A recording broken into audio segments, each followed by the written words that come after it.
They say that dynamite comes in small packages, and nowhere is this little statement more true than when looking at the black widow spider, which can really pack a punch. So, if you find arachnids intriguing, or have just wanted to know why parents the world over have created a concoction of folk tales about the black widow, stay right where you are, as we're about to explore everything there is to know about the little spider and why you should probably always listen to your parents. What are black widows? Black widows are part of the arachnid family, and as such are born with 8 legs, which are each able to move independently of one another. Believe it or not, but they actually get their name from the popular belief that, like the praying mantis, the female black widow will often eat the head of the male after mating. That being said, research has shown that this phenomena almost never happens in nature, leaving the black widow with a bit of an empty name if you ask us. Around 5 different species of the black widow have been identified over the last couple years, all of which can be said to be pitch black in color and easily identified by the red, almost hourglass shape on the underside of its abdomen. Keeping all of this information in mind, Marvel fans will now understand why Natasha Romanoff, the man-eating super spy from the Marvel Cinematic Universe, has adopted both the name and colors of the Black Widow. Unlike Natasha though, Black Widow spiders can always be found in temperate regions all over the globe, ranging from the lush area of Cape Town, South Africa, to the arid desert lands of Tucson, Arizona. When visiting these regions, you also won't have to travel far from your homes to find these little guys, as they prefer to make their webs as close to the action as possible. Since black widows are carnivorous, they feast on everything from mosquitoes to flies, which tend to stick closer to the human population if they can. This means that the black widow also prefers to set itself up to close residences, where there is an abundance of food to get caught in its spider traps. Suffice it to say, if black widows were the size of cows, they'd be eating us for sure. Now, isn't that a scary thought? The odd transitions of death-defying mating. As we said earlier, the black widow was named after a really intriguing matal ritual discovered a couple of decades ago. Although solitary creatures for the entirety of the year, males and females from this specific arachnid family tend to find one another at least once a year to engage in what Sheldon Cooper would term spider coitus. But what makes this mating ritual different from those of the other arachnid families is that there is always a chance that the female black widow might bite the head off the male in the process, ending the activity off in a real bang. And although this doesn't exactly happen as often as we used to believe it does, even the smallest of chances would surely drive the majority of us away from engaging in such an activity. But it would seem as if the male species of the black widow spider has accepted this fate of theirs and considers the creation of little black widows to be far more important than their own lives. The black widow living quarters. We already know that black widows are most likely to live close to places that we call home, as the lights from our homes tend to attract bugs, and the prevalence of bugs gives the black widow the opportunity to have a feast. But where in our houses should we be looking? Well, lucky for us, black widows don't tend to set up shop inside of homes, since there is so much foot traffic going through these areas. That being said, some males and females of the species have abdomens of steel and wouldn't mind putting up with a few humans. So don't write the inside of your houses off. It is, however, far more likely that you'll find black widows setting up camp in solitary holes just outside of your homes. Some possible places to look would be the grates connected to your home's air intake, rocky outcrops, and if you live in a desert region like Arizona, smallish holes that the black widow has made for itself over time. You won't just find the little spider hanging out in these places though. A great indication of a spider home is always the overabundance of webbing, and a black widow is no different. So, if you see a small space plastered with webbing,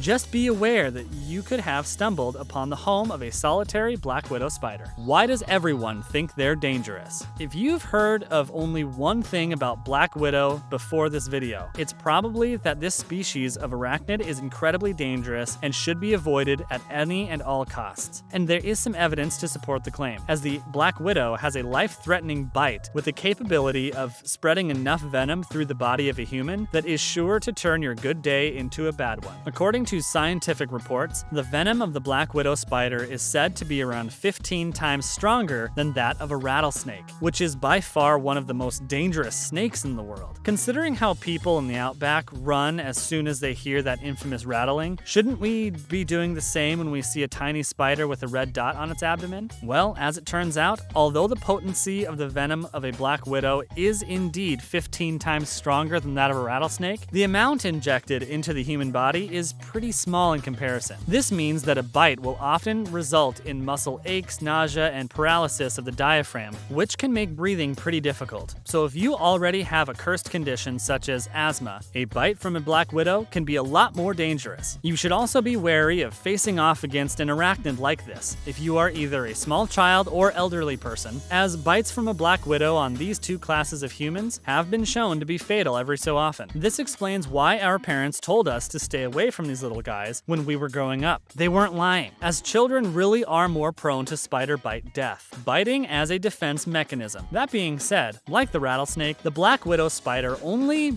really bites when it feels like its life is being threatened. This is often the case in the animal kingdom, with the same phenomena being seen in both bees and wasps. A large number of black widow bites have been reported after the victim sat down without checking the ground or bench that he was about to sit on, only to be surprised by a sharp pain caused by the bite of the tiny arachnid. As such, the black widow will never actively seek to bite you. Revenge or malice is a purely human desire created due to our emotion and intellectual capacity. And while we love to bring human traits over to animals and insects alike, the same cannot be said to be true when it comes to the black widow. To prove this fact, back in 2017, Coyote Peterson traveled in Tucson, Arizona, where he decided to catch and play with a female black widow spider. After capturing the arachnid and placing it in a transparent tube, viewers watched in anticipation to see whether the arachnid would start lashing out at the spider wrangler. What the audience saw was a lot less violence and far more fear than they thought, as it didn't take long for the black widow to curl itself up into a ball and lie on its back, feigning death as another of its defense mechanisms. It gets even better though, folks, as Coyote Peterson then decided to free-handle the black widow by tipping the transparent tube and having the spider fall onto his head, stressing that although the bite of a black widow hasn't killed anyone in the past 10 years, it is still incredibly painful, thus warning the broader public to not try such an insane stunt at home if coming across anyone from the arachnid family. And what do you know? The female black widow decided to leave Mr. Peterson without biting him even once. Creature capture and feeding. It's no wonder humans fear the black widow though, as the little hunters have quite a few skills that make them dangerous to their prey. They can spin large webs from which the females of the family hang cocoons of eggs. Once hatched, the spiderlings disperse from the eggs and start their solitary lives, leaving the web to remain as a warning to the area. As said earlier, these webs are then also used to ensnare prey, which consists of flies, grasshoppers, mosquitoes, beetles, and caterpillars. And since the black widow is a comb-footed arachnid, it's able to use the bristles of its hind legs to cover its prey with silk once trapped, making escape an impossibility. In a feeding frenzy, that sounds like it was taken straight out of a science fiction movie. The black widow will then puncture the skin or external skeleton of its prey, injecting digestive enzymes into its body that help to soften its insides. This, along with the gnashing fangs of the black widow, allow it to consume the insect bit by bit. Now that is scary stuff. So what do you think about the black widow? Will you be playing with one anytime soon? Let us know in the comments section down below.